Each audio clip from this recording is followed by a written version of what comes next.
Welcome, everybody, to the UK launch of Bryony Rheam's novel, All Come to Dust, in which Detective Chief Inspector Edmund Dube investigates the suspicious death of Marcia Pullman in Zimbabwe's second city, Bulawayo.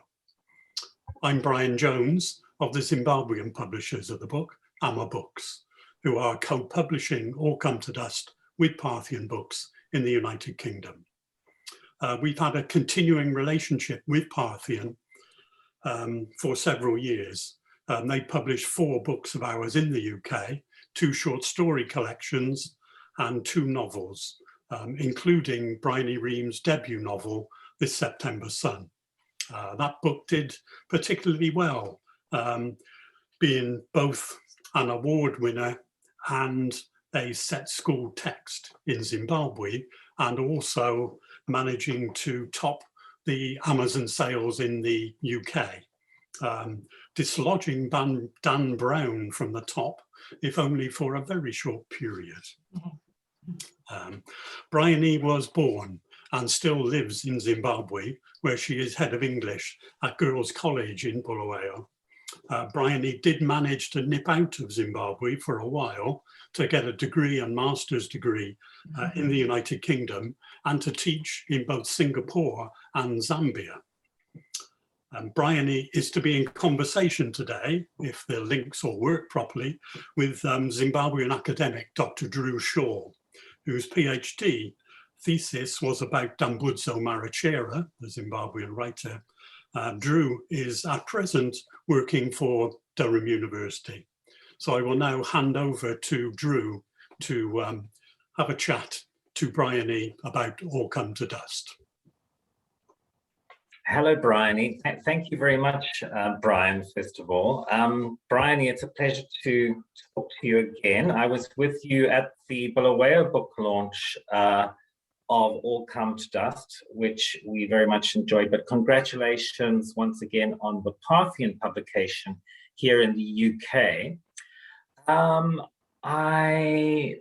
I'm just going to quote now from fellow Zimbabwean author Paula Hawkins, who has said that All Come to Dust is an intriguing, twisting murder mystery, a witty combination of old-fashioned detective story and keenly observed portrait of life in suburban Bulawayo. In DCI, Edmund Dube, Bryony Rheam has created a fictional detective as memorable as Hercule Poirot. And that's what Paula Hawkins says, author of The Girl on the Train. So it's had high praise from others as well. And Brian, I know, has just given it a brief description. I'll try not to give too much away, but the description of the plot on the book is that Marcia Pullman has been found dead at home in the leafy suburbs of Bulawayo, and Chief Inspector Edmund Dube is onto the case at once, but it becomes clear that people, including the dead woman's husband, do not want him asking questions. The case drags Edmund back into his childhood, to when his mother's employers disappeared one day and they were never heard from again. And that's an incident that has shadowed his life. As his investigation into the death progresses, Edmund realizes the 2 mysteries are linked and that unraveling the past is as dangerous an undertaking because it threatens the very sense of self. So that's the basic blurb, but I wondered, Brian, if we could start off, if you could just tell us a bit more about the book, the story as it unfolds, what inspired it, etc. Over to you. Thank you, Drew. So the book is a murder book, in that it revolves around the murder of a lady who is not very well liked by many people, but she's the kind of person who, although nobody particularly likes her, nobody stands up to her either. And because she was very rich and one of those people who wields a certain amount of power, people keep quiet, and they also, you know, actually enjoy coming to her house.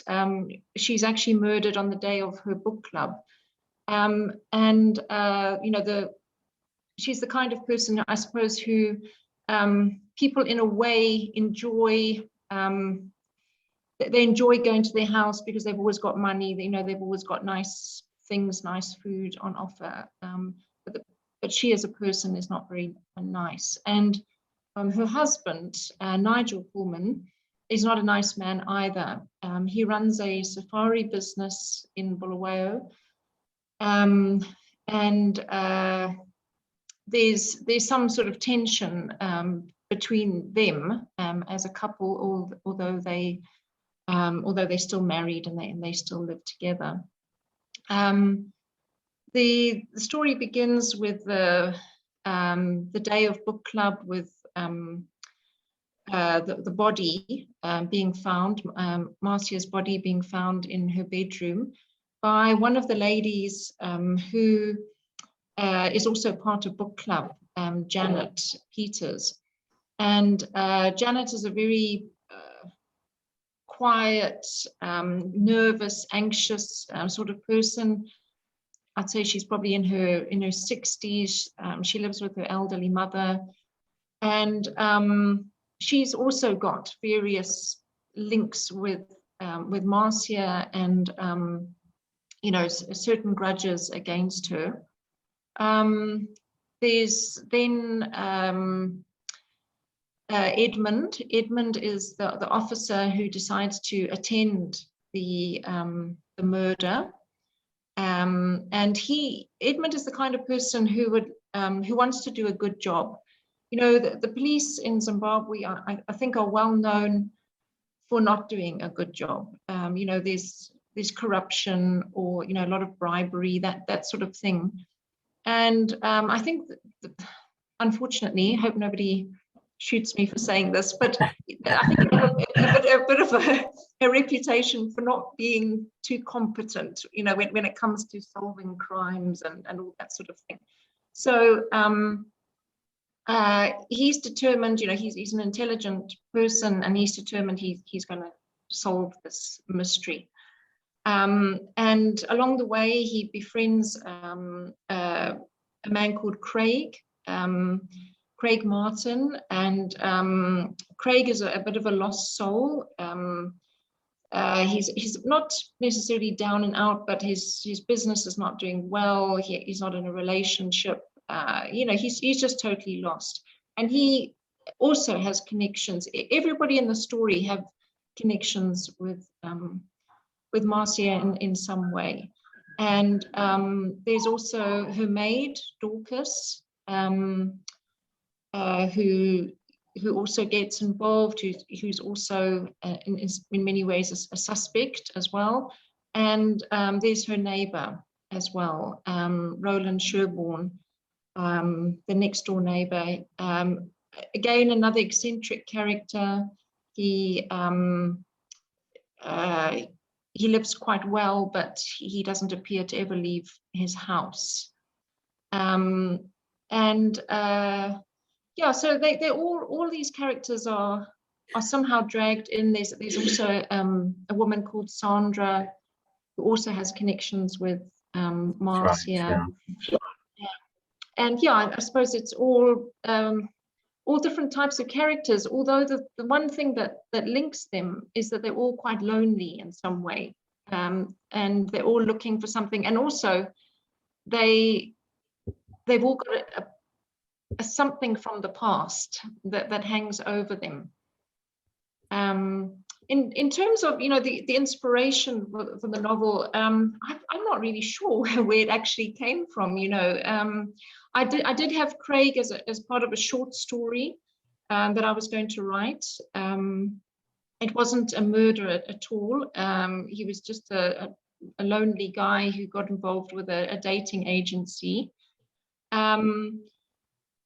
but then I decided to add him in here. And the only thing I would say is that I did know a lady like Marcia, who used to go around old people's homes and buy antiques and things for hardly anything. You know, there was this time in Zimbabwe where, well, I think it's still there, unfortunately, you know, with elderly people selling off everything that they had in order to survive because of inflation.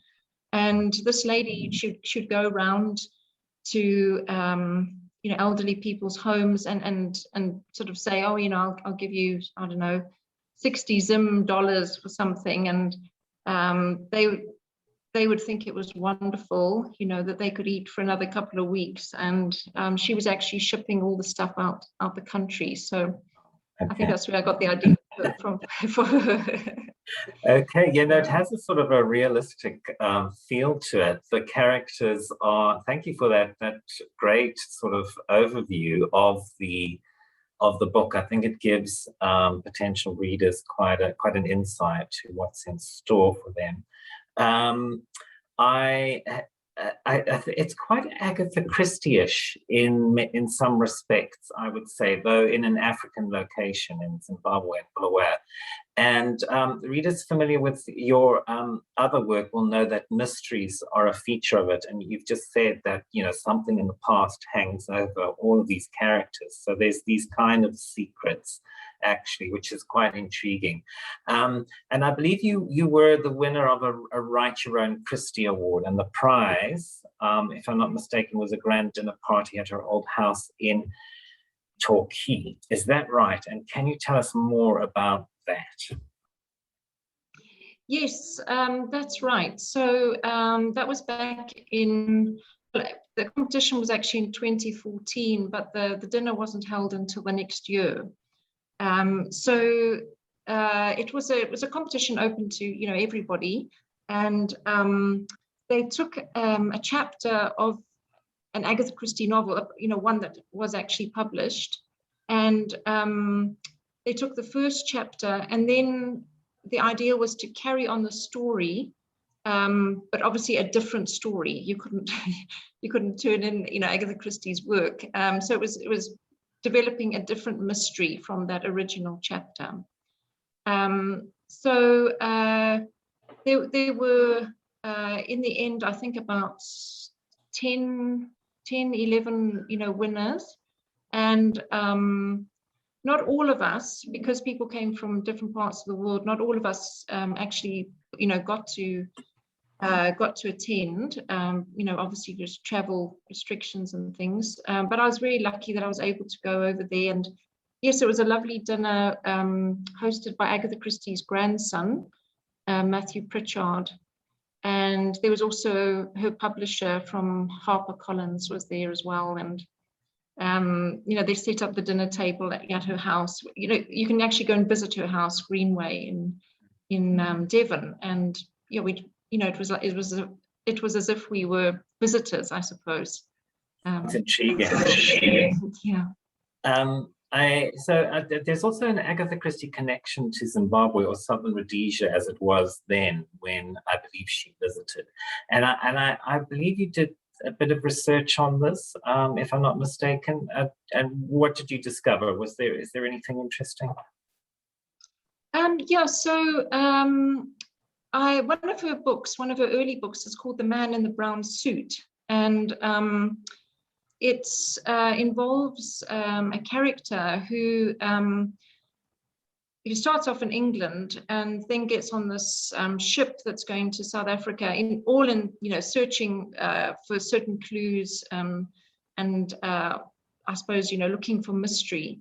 And she gets to South Africa, and then she actually gets on the train and she comes up to Rhodesia. She goes to Bulawayo, and then on to Victoria Falls. And when I read this, I thought, oh, this is really interesting. And so I did a bit of research, and I found that Agatha Christie had come to Rhodesia with her husband, her first husband, Archibald Christie, because he was part of the he was part of a group that were going to all the colonies, trying to get people to come to the Empire exhibition in London. I think it was 1924. And she'd gone with him. She'd actually gone on this year-long trip. They went to South Africa, Rhodesia, Australia, New Zealand, Canada, all promoting this Empire exhibition. And yeah, it was really interesting to find out, that she had actually been to Bulawayo, she'd gone to Topaz, Victoria Falls.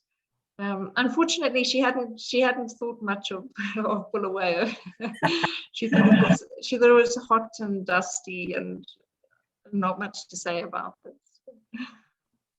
Okay, well, maybe we can sort of forgive her for that. At least she sort of visited our part of the world and inspired people to write whodunits and crime fiction. Of which one is yours is one. So All Come to Dust is not just a crime novel, though. I've just been thinking about that. For one thing, it's it's a good longish read, over 400 pages, and it's multifaceted. I think more multifaceted than most detective books. And the characters and location are developed in some details. So not your sort of straightforward whodunit, although there are, one can see the Agatha Christie kind of style there. But what was the appeal of a murder mystery, a whodunit set in Bulawayo? Can anything strike that you've ever? Well, I've always wanted to try writing a crime novel, but I think in my heart of hearts, I'm still, I suppose, quite maybe more of a literary type writer. So I think, when I read your archetypal crime novel, I agree. I think All Come to Dust doesn't quite fit that, where the story is the main thing. Whereas I think in All Come to Dust, there's a lot of unraveling of the characters and the past, and so yes, I don't think it quite fits the genre completely. And Agatha Christie, her books were much shorter than All Come to Dust. I think I had the idea of the crime novel. I wanted to try it out, but I think also there are a few other things at play within the novel. So, for example, it starts in quite a conventional way, the discovery of the body, alerting the police, the initial investigations, and then how the mystery begins. And all of the characters have some connection with a crime novel, actually, not just crime, a crime novel. So Craig, for example, he reads these cheap crime novels in which there's, I suppose, your very stereotypical hero who jumps off moving lorries and is always surrounded by semi-naked women and that sort of thing. And then you get Mrs. Whitstable, who watches Morse, Inspector Morse, and even Edmund is inspired by the Saint. So there are, I suppose, references to crime writing throughout the novel.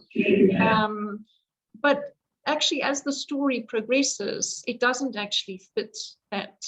It doesn't actually fit that neat box. And I can't obviously say anything about the ending, but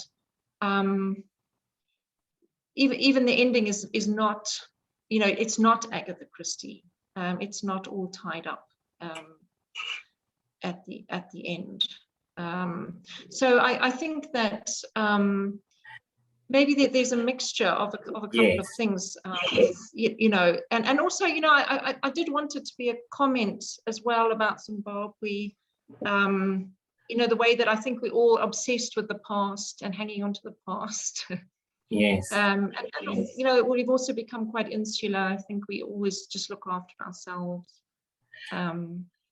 I was going to say, yes, it's kind of that's what's interesting about it. The setting in Bulawayo, in Zimbabwe's second city, also known as the City of Kings. That's the backdrop of the novel. I was wondering if I can ask you to read a short extract from the novel where you describe some of the sights and the sounds of Bulawayo, which, as I said, sort of forms the setting of the novel. Would that be okay? Have you got something that you might be able to find in the novel to read out to us? Yes. Okay, so I've got an extract here. This is when Edmund is walking through Bulawayo, and he's I suppose trying to put various parts of the mystery together. Edmund walked quickly through the streets of Bulawayo. It gave him time to think. He felt he was close to something, as though he could see a shape moving behind a curtain, but he couldn't quite catch it yet.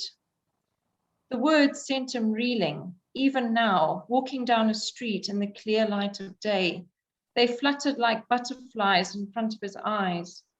And try as he may, he couldn't catch hold of them, couldn't snatch them out of the air and pin them down. Edmund stopped for a moment. He needed some time to think, so he turned and looked in the window of a shoe shop. The world turned slowly in front of him as a memory surfaced. He was standing on the top of a flight of steps looking down. He remembered the driveway, the shadows cast by the tall trees along the fence. What was it now, that feeling? Boredom? No, but he had been waiting a long time. Why was he waiting? Who was he waiting for? The feeling dissolved, as did the picture. Edmund was once again in the center of town. Edmund looked at the reflection of the busy street. People were walking purposefully along the pavement, even in these times of economic constraint.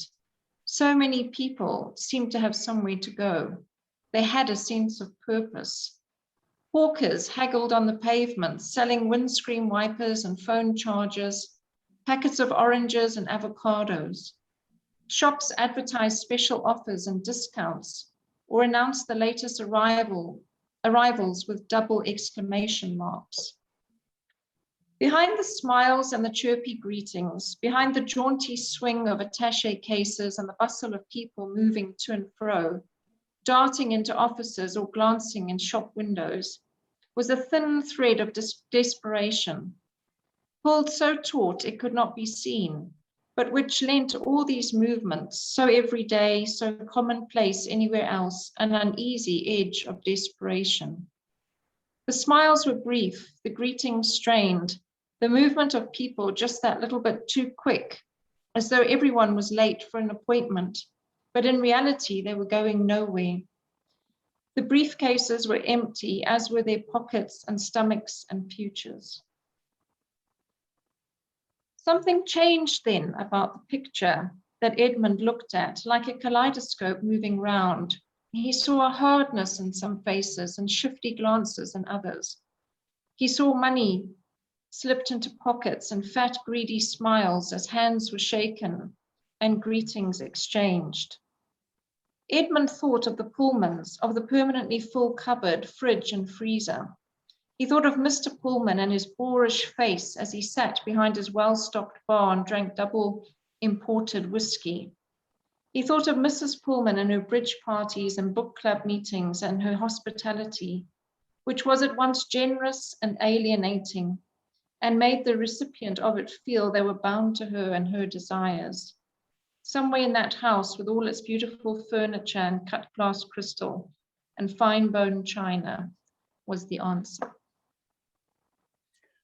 Wonderful. Thank you, Bryony. That gives a vivid portrait of the setting of the novel and how the characters all kind of find themselves in Bulawayo, which many people have sort of noted is important in not only this novel but your other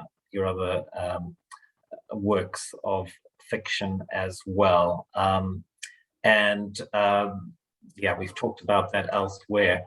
But I'm just going to move on to talk about, Alexander McCall Smith is another writer with Bulawayo roots. So it seems that, crime fiction is somewhere in the bloodstream of Bulawayo.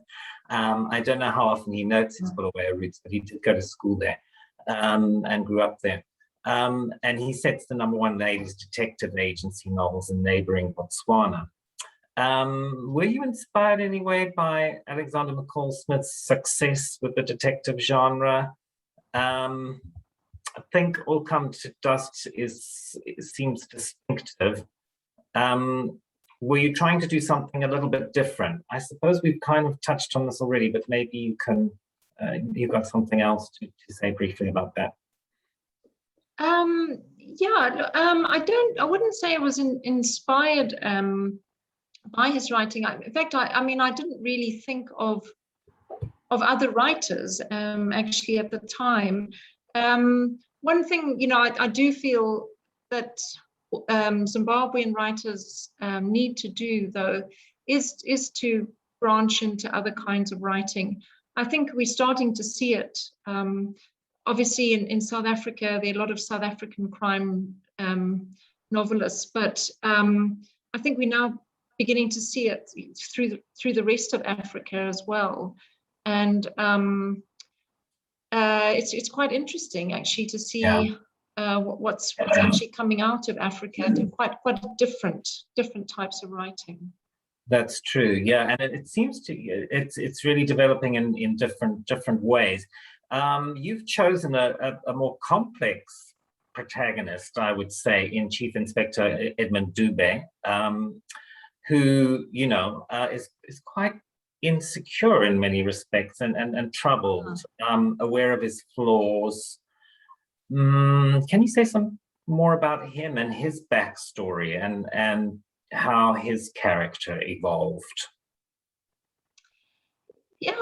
Again, I can't think of where I got Edmund from, except that I wanted this policeman who wanted to actually solve a case. He wanted to do things properly, the way that I suppose he'd been trained to do. But it wasn't happening. And so he was obviously frustrated. He's also, though, I suppose his role model was Mr. McDougall, who's the man his mother worked for as a maid when he was very young. So he's also following, I suppose Mr. McDougall was his father figure, and Edmund was really just following him. I think somewhere I wanted to make a comment. I don't know if it does come across, that well, but about how we kind of replicate the past, I suppose. And, you see that in Zimbabwe where, there was a whole civil war, because of white rule. And then what happens is it gets replaced with something which is just as bad and just as oppressive. And that is there, I suppose, with that relationship between Mr. McDougall and Edmund, and I suppose the question of what do you carry on from what you've been given. It can be on a very personal level, as in your family. What do you want to carry on that your parents did that you thought was good, and what do you actually want to reject and not do anymore? And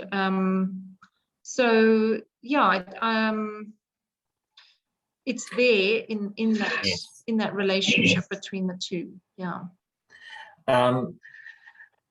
As you said before, quite notable about this novel is that it spills out of the simple detective genre, the whodunit, and sort of sets out to deal with some quite complex issues, such as you've just indicated, colonialism, post-colonial realities, racism, class, gender. So I was going to say to you, did all of these themes and issues just come about because of where the story is set? Or did they just kind of find themselves in the novel, or were you kind of aware that, you know, you were creating quite a sort of multifaceted, somewhat complex narrative because of all of this context? Yeah, it's quite hard to say really, because you know, I don't think, you know, it's not as if I had a list of themes and, you know, I just wanted to put all those in. I think that as I was writing, and I suppose writing about society, I just wrote about things that I saw in that society.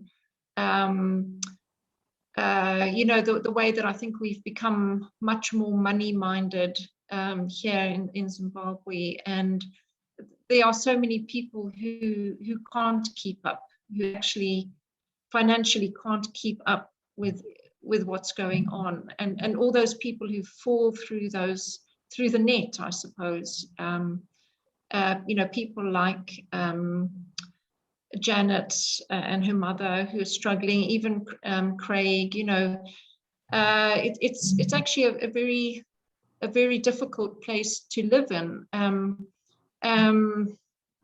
And maybe there's certain expectations as well. You know, both Janet and Craig are white, so maybe there's an expectation, you know, that they should be doing really well. But, you know, we know that that's not the case as well. So, yeah, I think that those things just came out just through, I suppose, my observations of Zimbabwean society, rather than I deliberately put them in. Yeah, they seem to. Yeah, it's an interesting novel because they're just there, and I think readers will find that the context of this murder mystery is almost as interesting as the actual, you know, the murder mystery itself. So also it's appealed to a broad range of readers. I know an 89-year-old woman who read it. I think you met her, I think I told you about her, and thoroughly enjoyed it. Said that I had to pass on my congratulations to you. And then I discovered my 12-year-old nephew as well commandeered his mother's copy and quickly read it from cover to cover, trying to figure out who the murderer was. And he told me he kept guessing right till the end, and he said that he found the pace really picked up towards the end, which I think he liked. This is quite interesting that, you know, it's appealed to quite a broad spectrum in terms of, you know, ages.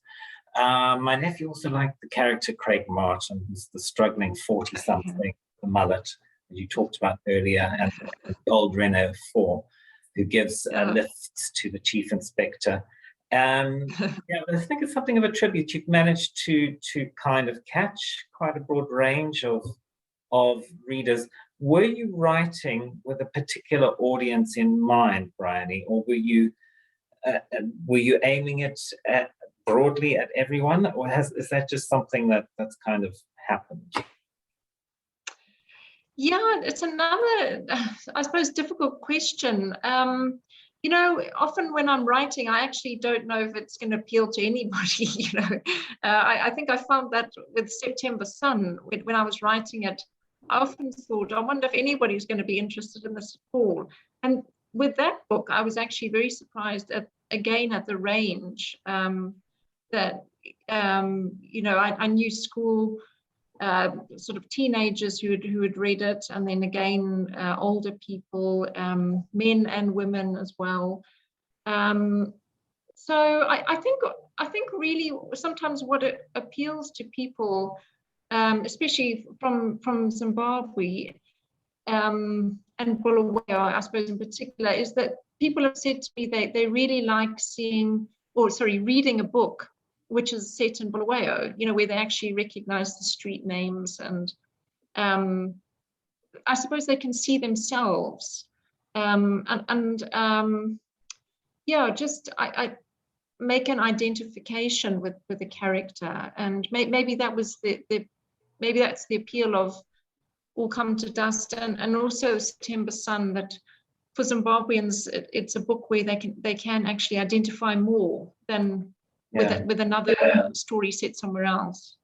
I think that's true, but at the same time, it seems also quite accessible to international readers from those who I've spoken to. They seem, because your descriptions are really very detailed, one gets a sense of the place just from the writing, which is kind of nice. So hopefully international readers will be able to sort of pick up on the sense of place as well.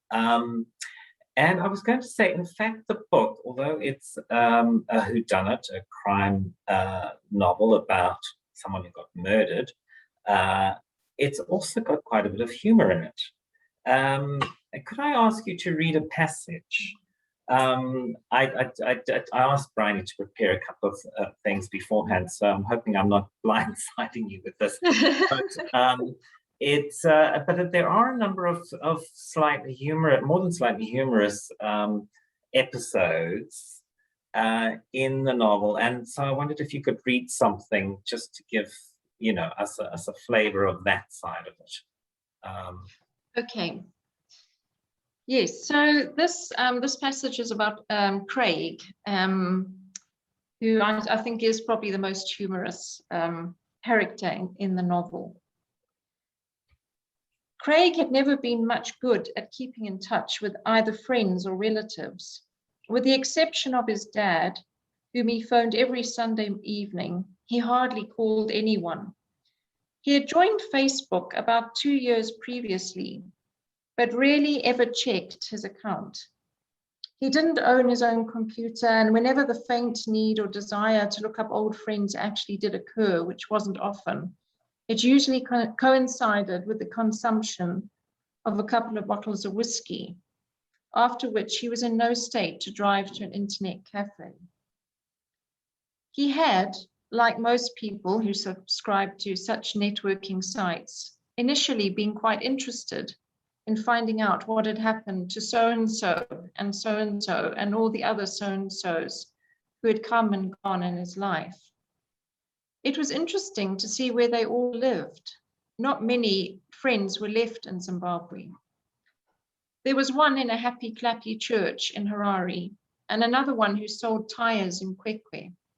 But otherwise, they all appeared to live in places such as Adelaide, Southampton, Edinburgh, Auckland, Port Elizabeth, or Washington, DC. They posted pictures of Sunday brunches next to cool, clear lakes, or children tumbling on velvet green grass while smiling women in straw hats looked on with maternal pride. There were holiday snaps of exotic destinations and snow-filled Christmases. There were pictures of exciting cities like New York and Shanghai. All these people that Craig had known, had grown up with, who had also begun life in Zimbabwe, had somehow managed to take flight and had soared to wonderful heights. They had wives or girlfriends, perhaps even mistresses, who wore bikinis and sunglasses and brightly colored sarongs, and who lay on the beach drinking multicolored cocktails. They had children who posed in sweet little dresses or school uniforms, or looked cute in oversized sunglasses. They had all these things. They had a life. Gradually, Craig had become more and more disillusioned with Facebook. He couldn't help despising the artificial cheeriness and the constant need to tell everyone how happy or loved or saved. There were plenty of religious nuts out there. You were. One friend, whom he hadn't seen since 1984, regularly sent him inspirational messages. Yesterday has gone, tomorrow is a promise, and today is a gift, was one of them. All very well when you're lying on the beach drinking martinis with a half-naked woman next to you, Craig had thought sarcastically. He'd been consumed by a need to find out who was as miserable and as lonely as he was, and so he had spent a number of anguished hours going through the profile of every person he could remember he had ever met. He had even woken in the middle of the night and looked on the website using his phone. He wanted to find someone who wasn't smiling or laughing or clutching a baby or with his arms around some beautiful woman. There were a couple of profiles that belonged to the shadowlands of Facebook pictures, those in which quotes were used instead of photographs. One friend had rather enigmatically used an empty armchair as his picture. Craig had initially been drawn to this and had messaged him in the hope that he had found a kindred soul in cyberspace. However, he was disappointed to find Brian Whitaker, as happy as the rest of them, working in London as a graphic designer and earning far more money than I deserve. He had offered to show Craig around the London Docklands, where he lived and worked the next time Craig should be in London. Craig had written back and said that would be great, and he would let him know when he was in town next, which wouldn't be this year, as this year was all Cape Town, Bangkok, and New York, with a trek through Patagonia thrown in for good measure. But if Brian should ever find himself back in Zim, Craig would love to show him around some of Harari's docklands, beautiful as they were. Of course, that's if he ever got time off from earning more money than he deserved. Craig never heard back from Brian. Wonderful, thank you. The poor Craig, the character that we all sort of chuckle at but sympathize with. Rather a nice sort of character to follow in the novel. Thanks, Bryony, that was great. I'm going to end with a few questions that have been that Brian has passed on to me from some of the readers. Actually, appears to be some of the readers from Zimbabwe. Okay. First question is from Elias Mulbear, who says, I really enjoyed All Come to Dust. What is your next writing project?